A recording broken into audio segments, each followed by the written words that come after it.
रतिया के झूलनिया लई ग चोर छोटी न नदी। रतिया के झूलनिया लई ग चोर छोटी न नदी। चोर छोटी न नदी हो चोर छोटी न नदी। रतिया के झूलनिया लई ग चोर छोटी न नदी।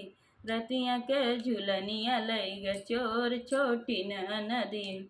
पियवयस बोलेला हो पियवयस जगावले। पियवयस बोलेला हो पियवयस जगावले। धीरे धीरे ननदी से केवड़िया खोलवावले। धीरे धीरे ननदी से केवड़िया खोलवावले। धीरे धीरे ननदी से केवड़िया खोलवावले।